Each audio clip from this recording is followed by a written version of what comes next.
Not feeling anything scary this Halloween? Here's how to create these super magical nails. I'm going to be using Prism, Sky, Dreamer, Patisserie, and 2 small brushes. So going in with each shade, I'm going to create little dollops on top of my nail. And then I'm going to tap and blend in each color almost like an ombre effect.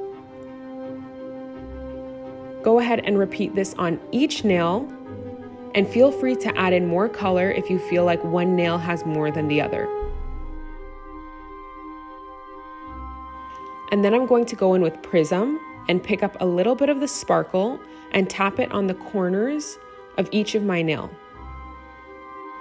Then go in with a gel shine top coat, and you'll have the perfect sparkly magical nails this Halloween.